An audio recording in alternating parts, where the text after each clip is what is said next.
الحمد لله الحمد لله نحمده ونستعينه ونستغفره ونؤمن به ونتوكل عليه ونعوذ بالله من شرور أنفسنا ومن سيئات أعمالنا من يهده الله فلا مضل له ومن يضلل فلا هادي له وأشهد أن لا إله إلا الله وحده لا شريك له وأشهد أن محمدًا عبده ورسوله صلى الله عليه وسلم أرسله بالحق بشيرا ونذيرا بين يدي الساعة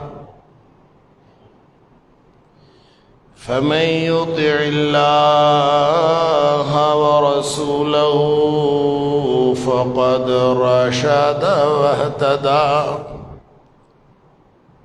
ومن يعص الله ورسوله فقد ضل وغوى فإنه لا يضر إلا نفسه ولا يضر الله شيئا نسأل الله ربنا أن يجعلنا ممن يطيعه ويطيع رسوله ويتبع رضوانه ويجتنب سخطه فإنما نحن به وله أما بعد فإن خير الحديث كتاب الله وخير الهدي هدي محمد صلى الله عليه وآله وسلم وشر الأمور محدثاتها وكل محدثة بدعة وكل بدعة ضلالة وكل ضلالة في النار فأعوذ بالله السميع العليم من الشيطان الرجيم من همزه ونفخه ونفثه بسم الله الرحمن الرحيم والسماء بنيناها بأيد وإنا لموسعون والأرض فرشناها فنعم الماهدون ومن كل شيء خلقنا زوجين لعلكم تذكرون ففروا إلى الله إني لكم منه نذير مبين ولا تجعلوا مع الله إلها آخر إني لكم منه نذير مبين اور آسمان کو ہم نے اپنے ہاتھوں سے بنایا ہے اور یقیناً ہم اس میں وسعت کرنے والے ہیں، اور زمین کو ہم نے خود ہی بچھایا ہے اور ہم بہترین بچھونا بنانے والے ہیں، اور ہر چیز کا ہم نے جوڑا جوڑا بنایا ہے تاکہ تم نصیحت حاصل کرو۔ پس تم سب دوڑ پڑو اللہ کی طرف، بے شک میں تمہارے لیے اس کی طرف سے واضح طور پر ڈرانے والا ہوں۔ اور یاد رکھو اللہ کے ساتھ کسی دوسرے کو الہ نہ بنانا، بے شک میں تمہارے لیے اس کی طرف سے واضح طور پر ڈرانے والا ہوں۔ صدق اللہ العظیم۔ اللہ کریم نے انسانوں کو اس دنیا کے امتحان میں کامیاب کرنے کے لیے جو نظام عطا فرمایا ہے،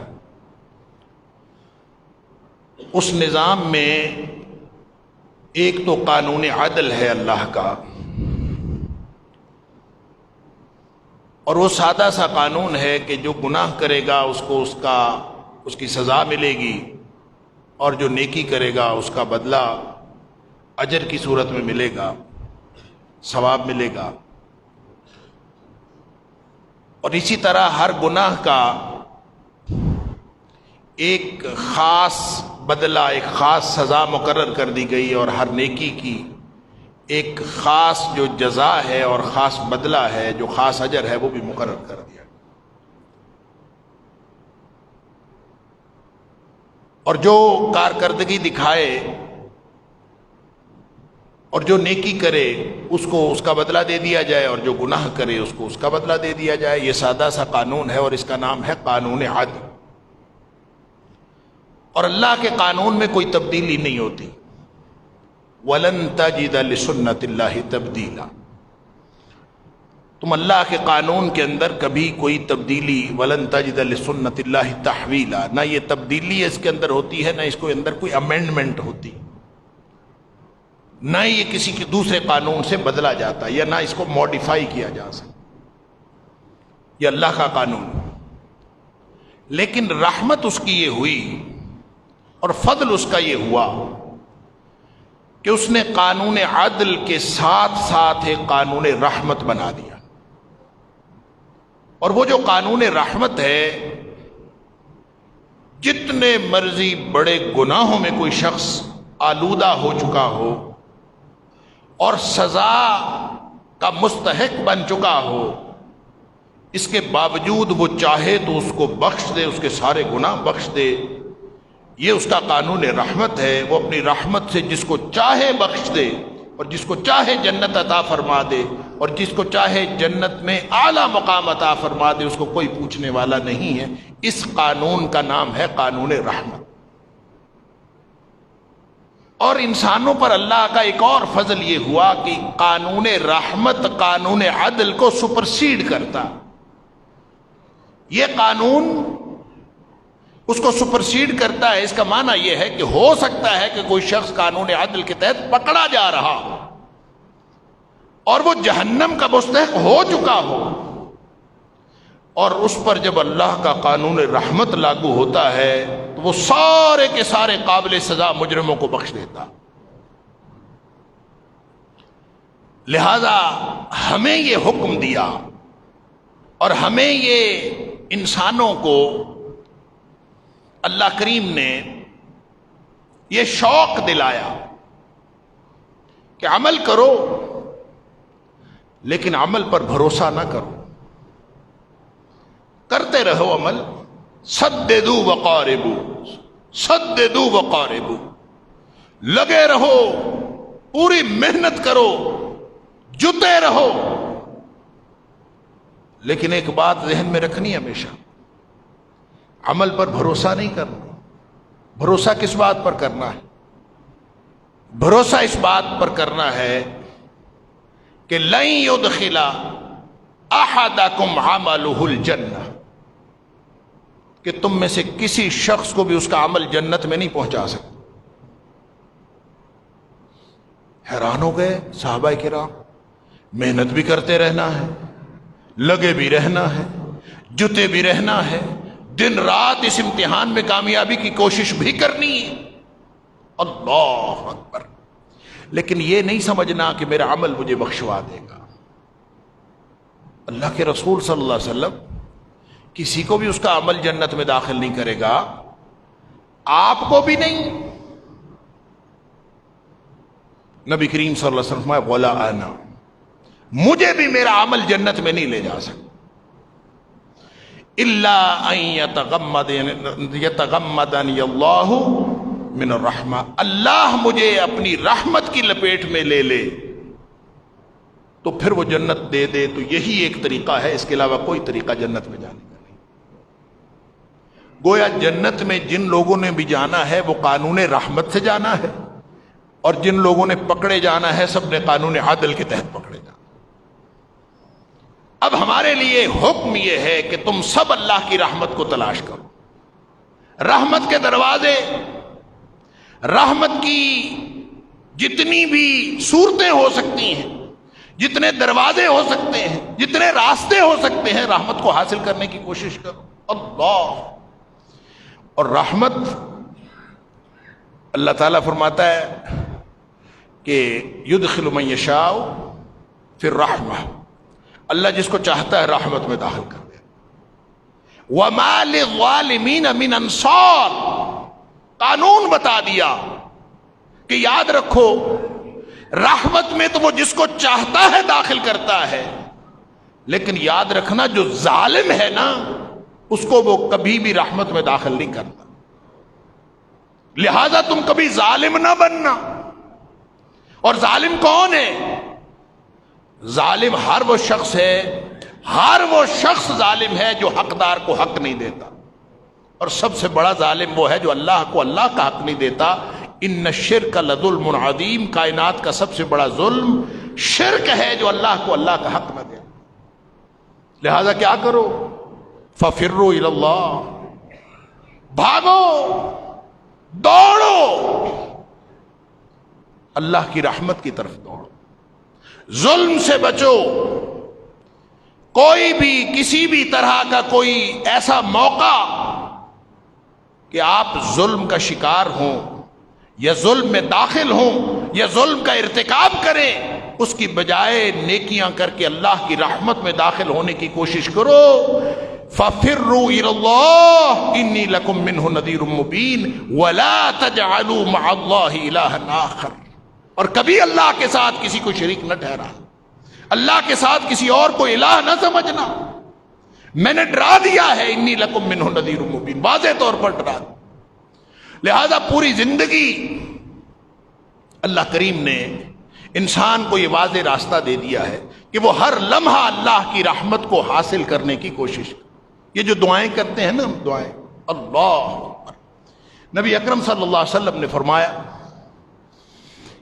کہ جس شخص کے لیے دعا کا دروازہ کھول دیا گیا، کیا مطلب؟ اس کو دعا کی توفیق مل گئی۔ ہم دعائیں بھی تو نہیں مانگتے نا، ہم اللہ سے دعائیں بھی تو کب مانگتے ہیں؟ دعائیں مانگتے ہیں کبھی کبھی جب موقع ملتا ہے، اللہ میرا کاروبار ٹھیک کر دے، اللہ میرے بیٹے کی نوکری لگ جائے، اللہ یہ میرے بیٹے کا امتحان ہے، اس کے نمبر اچھے آ جائیں۔ مانگتے کیا ہے اللہ سے؟ کبھی اللہ سے اللہ کی رحمت مانگے۔ نبی اکرم صلی اللہ علیہ وسلم نے فرمایا جس کو دعا کا دروازہ مل گیا، من فتح لہ باب الدعاء، جس کے لیے دعا کا دروازہ کھل گیا، اس کو دعا مانگنے کا سلیقہ آ گیا، مانگنے کا طریقہ آ گیا، وہ اللہ سے مانگنے کی عادت پڑ گئی۔ فرمایا فتح لہ ابواب الرحمہ، یوں سمجھو اس کے لیے رحمت کے دروازے کھول دیے۔ رحمت کا دروازہ ہے، لیکن ایک کوئی انسان اپنے اندر وہ عرض رکھے کہ میں نے ہر طرح کے گناہ سے، ہر طرح کے عذاب سے اور ہر طرح کے ظلم سے بچ کر میں نے اللہ کی رحمت کو حاصل کرنا۔ اس نے تو ایک قانون بنا دیا، اور اس قانون کے تحت ہر چیز کے اندر اس کی رحمت نظر آتی۔ اور وہ رحمت کیا ہے؟ ظاہر ہے وہ رحیم ہے۔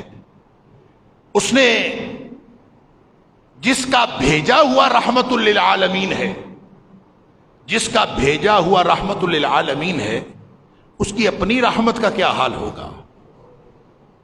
نبی اکرم صلی اللہ علیہ وسلم فرماتے ہیں کہ اس نے اپنی رحمت کے 100 حصے کر دیے. اللہ اکبر. اپنی رحمت کو اللہ کریم نے 100 حصوں میں تقسیم کر دیا. وَأَنزَلَ عَلَى الْأَرْضِ 99 وَأَنزَلَ عَلَى الْأَرْضِ جُزْءًا وَاحِدًا وَأَمْسَكَ عِندَهُ 99. اللہ کریم نے زمین پر صرف اپنا رحمت کا ایک حصہ نازل کیا ہے، باقی 99 اپنے پاس رکھ لیے.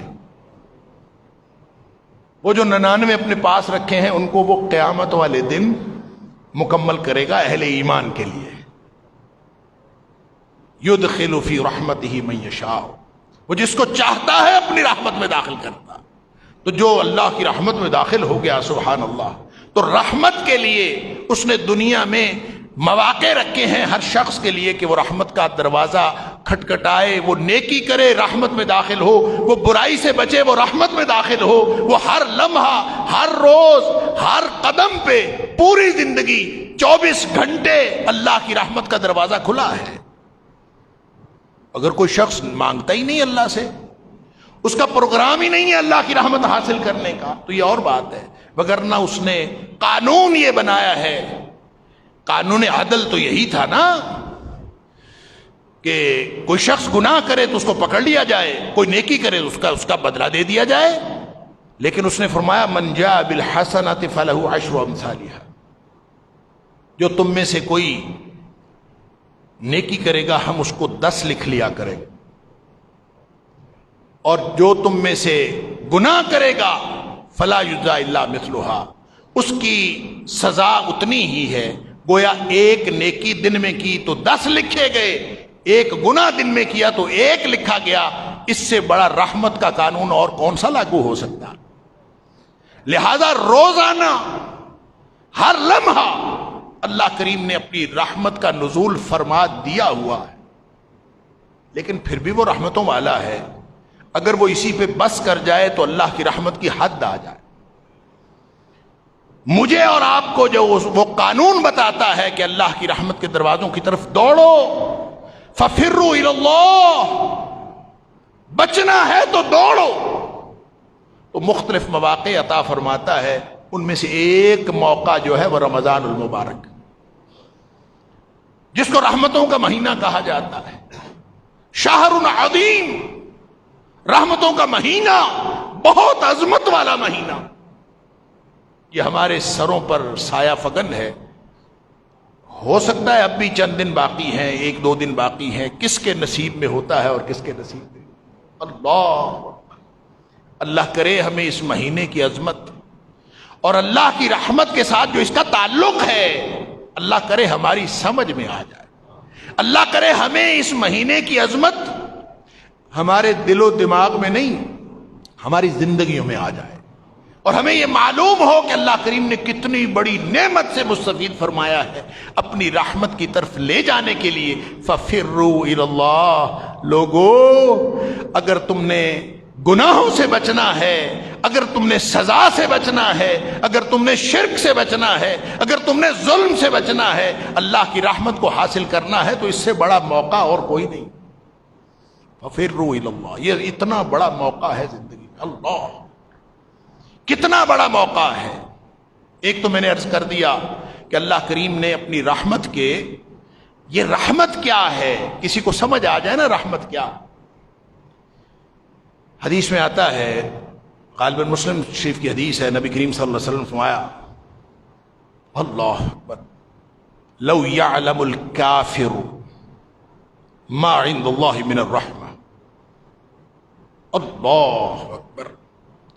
اگر کافر کو بھی پتہ چل جائے نا کہ اللہ کی رحمت کتنی وسیع ہے، ما قنط بجنتہ احد، تو کوئی کافر بھی اللہ کی جنت سے مایوس نہ ہو. اتنی بڑی رحمت، اتنی وسیع رحمت. اور ولو یعلم المؤمن ما عند اللہ من العقوبہ. اور اگر مومن کو بھی پتہ چل جائے نا کہ اللہ کی سزا اور اللہ کی پکڑ کتنی سخت ہے. اللہ اکبر. ما طامع بجنتہ احد. تو اللہ کی جنت کی کوئی مومن بھی امید نہ رکھے، اس کی امید ہی ختم ہو جائے کہ میں کیسے جنت میں جا سکتا ہوں. اور اللہ کی رحمتیں ہر مسلم کو، ہر غیر مسلم کو، ہر انسان کو جس کو پتہ چل جائے کہ اللہ کی رحمت کتنی وسیع ہے، ان رحمتوں کو اپنے پورے جوبن پر، ان رحمتوں کو پوری شدت کے ساتھ، پورے عروج کے ساتھ نازل کرنے کے لیے اس نے ایک مہینہ بنا دیا، اس کا نام ہے رمضان. اللہ اکبر. اگر کوئی شخص اس سے استفادہ کرنا چاہتا ہے تو یہ صرف اہل ایمان کے لیے نہیں ہے، ہر انسان کے لیے ہے. یہ صرف اہل ایمان کا مہینہ نہیں ہے، ہر انسان کا مہینہ ہے. یہ قرآن صرف اہل ایمان کے لیے نہیں آیا، یہ ہر انسان کے لیے آیا. نبی اکرم صلی اللہ علیہ وسلم صرف اہل ایمان کے نبی نہیں ہیں، ہر انسان کے رسول ہیں.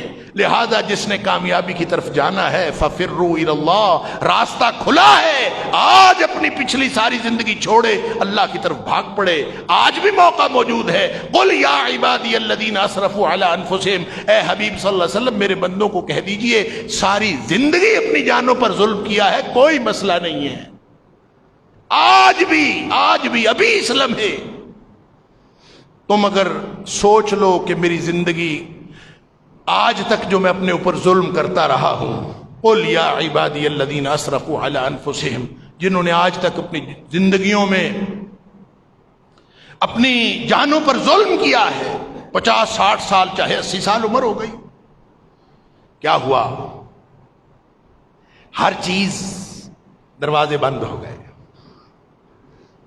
پڑھنا چاہتا تھا پڑھ نہیں سکا، دین پڑھنا چاہتا تھا نہیں پڑھ سکا، قرآن کا حافظ بننا چاہتا تھا نہیں بن سکا، دین کا عالم بننا چاہتا تھا نہیں بن سکا، جوانی میں اللہ کی بندگی کرنا چاہتا تھا نہیں کر سکا، راتیں ضائع ہو گئی، دن ضائع ہو گئے، اور پوری زندگی قل یا عبادی الذین اسرفوا علی انفسہم، ساری زندگی اپنی آپ پر اپنی جان پر ظلم کیا، راتیں بھی ضائع کی، دن بھی ضائع کیے، سال ہا سال ضائع ہو گئے، پوری زندگی ضائع ہو گئی.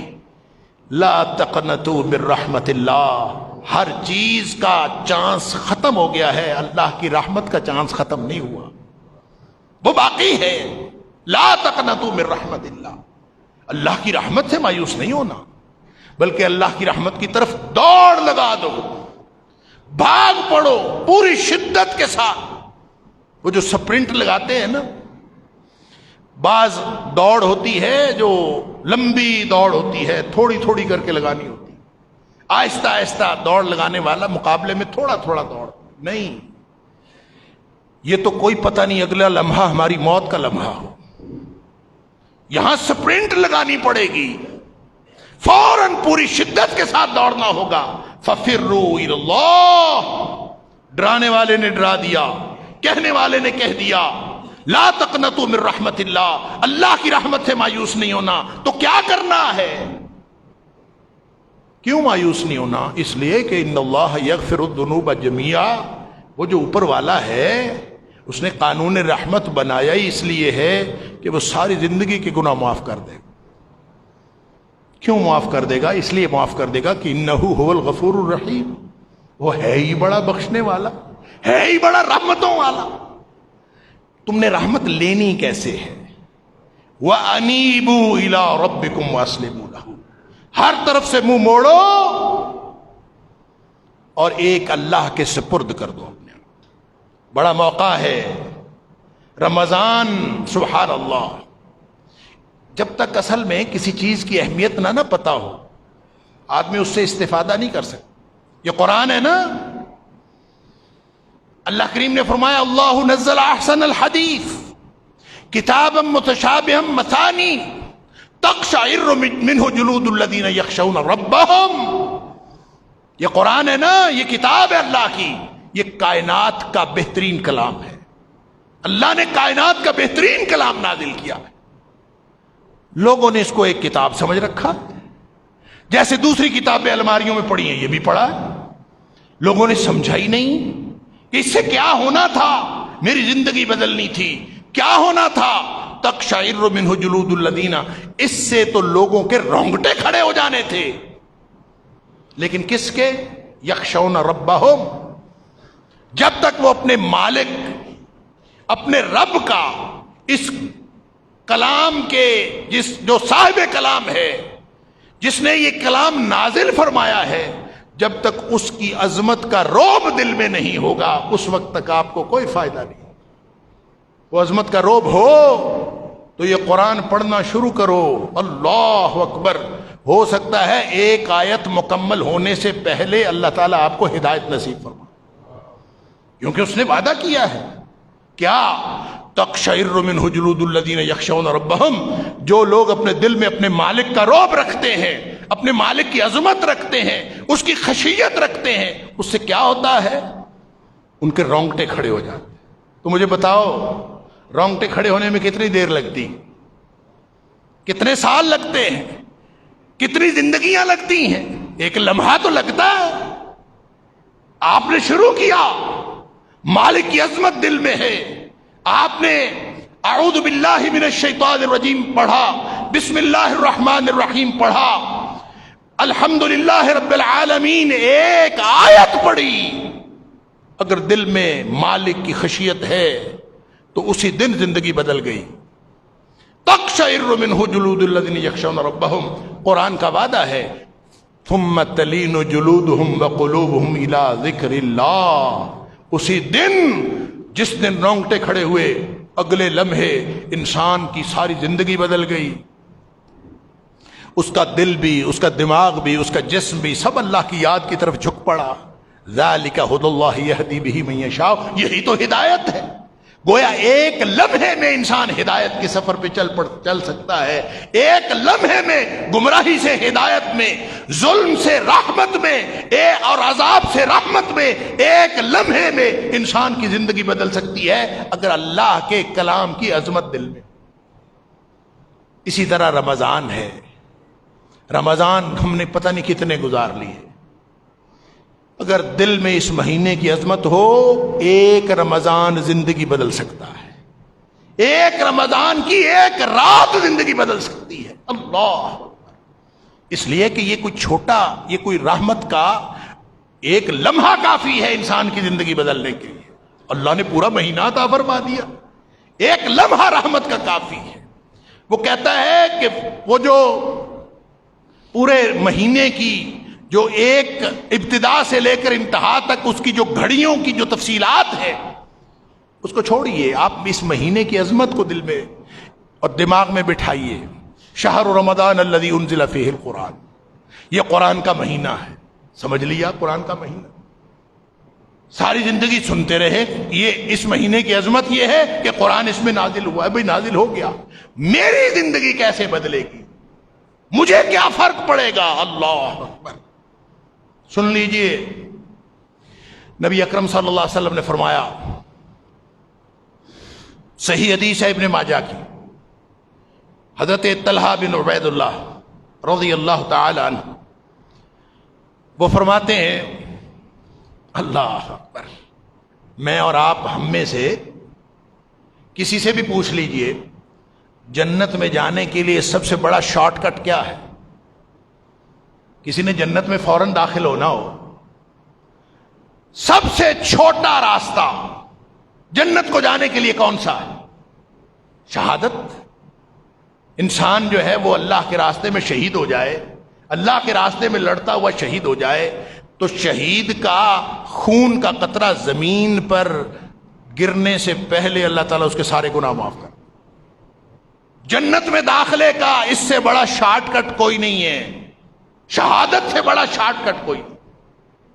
حضرت طلحہ بن عبید اللہ رضی اللہ تعالیٰ عنہ جو عشرہ مبشرہ میں سے ہیں، جن کو دنیا میں جنت کی بشارت دے دی گئی، ان میں سے فرماتے ہیں کہ کوئی کسی دور دراز علاقے کے دو لوگ مدینہ منورہ آ کے مدینہ میں رہنا شروع کر دیا۔ ان میں سے ایک شخص بہت محنتی تھا، دن رات نیکیاں کرتا تھا، نیکی کا کوئی لمحہ، نیکی کا کوئی موقع اپنے ہاتھ سے جانے نہیں دیتا، انتہائی محنتی۔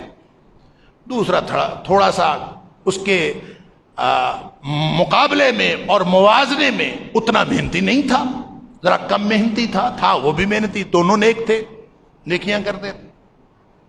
حضرت طلحہ فرماتے ہیں کہ ان میں سے ایک شخص جہاد میں شہید ہو گیا، لڑتا ہوا شہید ہو گیا، اور کچھ عرصہ گزرا، کوئی 1 سال کے قریب، تو دوسرا شخص بھی فوت ہو گیا، دوسرا طبی موت فوت ہوا، پہلا شہید ہوا۔ حضرت طلحہ رضی اللہ تعالیٰ عنہ فرماتے ہیں خواب مجھے آئی، اور خواب میں نے دیکھا کہ میں جنت کے دروازے پہ کھڑا ہوں، اپنے آپ کو دیکھا حضرت طلحہ رضی اللہ تعالیٰ عنہ کہ میں جنت کے دروازے پہ کھڑا ہوں، اور وہ دونوں، وہ بھی جنت کے دروازے پہ کھڑے ہیں۔ اندر سے ایک شخص آتا ہے جنت کے دروازے کے اندر سے، اور وہ شخص جو بعد میں فوت ہوا ہے اس کو کہتا ہے تم جنت میں آ جاؤ، تمہارا اذن ہو گیا ہے، تمہارا وقت آ گیا ہے، تم جنت میں آ جاؤ۔ اس کو پہلے جنت میں لے جاتا، دوسرا بھی کھڑا ہے، تھوڑی دیر بعد پھر نکلتا ہے، پھر نکل کے اس شخص کو جو شہید ہوا تھا 1 سال پہلے، اس کو کہتا ہے تم بھی آ جاؤ جنت، وہ بھی جنت میں چلا جاتا۔ پھر وہ تیسری دفعہ پھر نکلتا ہے تو وہ آ کے مجھے کہتا ہے، جنت کے اندر سے نکلنے والا آدمی، کہ تمہارا ابھی وقت نہیں آیا، تم واپس چلے جاؤ۔ تو کہتے ہیں اس کے بعد میری آنکھ کھل گئی۔ ہم اس بات پہ حیران تھے، اور میں نے، وہ کہتے صبح اٹھ کے میں نے باقی صحابہ سے بات کی، یہ خواب سنایا کہ رات کو خواب میں مجھے اس طرح سے وہ دونوں ملے ہیں، وہ جو بعد میں فوت ہونے والا ہے وہ جنت میں پہلے گیا ہے، وہ جو پہلے شہید ہونے والا ہے وہ جنت میں بعد میں گیا ہے۔ تو کہتے ہیں ہم سارے اس بات پر آپس میں گفتگو کرنے لگے کہ نبی اکرم صلی اللہ علیہ وسلم تشریف لیا، اور نبی پاک صلی اللہ علیہ وسلم نے ہم سے پوچھا کہ کیا معاملہ ہے، ہم نے سارا واقعہ سنا دیا۔ طلحہ بن عبید اللہ رضی اللہ تعالی عنہ فرماتے ہیں میں نے سارا واقعہ، سارا خواب، جس بات پر ہم سب حیرت کا اظہار کر رہے تھے، میں نے سارا خواب نبی کریم صلی اللہ علیہ وسلم کو سنا۔ نبی کریم صلی اللہ علیہ وسلم نے خواب سننے کے بعد آپ فرمائے من ای ذالک تعجبون، تم کس بات پر حیرت کا اظہار کر رہے ہو، تمہیں حیرت کس بات کی ہے؟ حضرت طلحہ فرماتے ہیں کہ ہم نے کہا یا رسول اللہ، ھذا کان اشد الرجلین اجتہادا، یہ شخص جو پہلے فوت ہوا ہے، پہلے شہید ہوا ہے، یہ نیکی میں بھی بڑا محنتی تھا، اس سے زیادہ نیکیاں کیا کرتا تھا، ثم استشہد، پھر یہ شہید ہوا ہے، اس کو شہادت نصیب ہوئی ہے، لیکن ہم نے دیکھا کہ وہ جو بعد والا ہے وہ پہلے جنت میں داخل ہو گیا ہے، یہی تو حیرت ہے۔ اللہ اکبر، دخل الجنت، دخل الآخر الجنت قبلہ، بعد والا جو ہے اس سے پہلے جنت میں داخل ہو گیا ہے، یہی تو ہماری حیرت کی وجہ۔ نبی کریم صلی اللہ علیہ وسلم نے پوچھا یہ بتاؤ الیس قد مکث ھذا بعدہ سنہ، یہ بتاؤ کہ یہ جو بعد میں فوت ہوا ہے یہ اس شہید کے بعد 1 سال زندہ نہیں رہا؟ قالوا بلا، اللہ کے رسول صلی اللہ علیہ وسلم زندہ تو یہ رہا ہے۔ اللہ اکبر، فرمایا جب یہ زندہ رہا ہے تو پھر اس نے ادرک رمضان، اس کو ایک رمضان ملا، فصامہ، اس نے اس رمضان کے روزے رکھے، وصلى كذا وكذا من سجدة في السنة، ایک پورا سال یہ نمازیں پڑھتا رہا، کتنے سجدے کیے، کتنی نمازیں پڑھیں، اس کو رمضان ملا، رمضان کے روزے رکھے۔ اللہ اکبر، پھر فرمایا کہ تم تو اس بات پر حیرت کر رہے ہو نا کہ وہ پہلے اور وہ بعد میں، پتہ ہے جنت میں ان دونوں کے درجوں کا کتنا فرق ہے؟ نبی کریم صلی اللہ علیہ وسلم فرما رہے، صحیح حدیث ہے، فرمایا فما بینہما ابعد مما بین السماء والارض، ان دونوں کے درجوں میں جنت کے اندر اتنا فرق ہے جتنا زمین اور آسمان کا فرق۔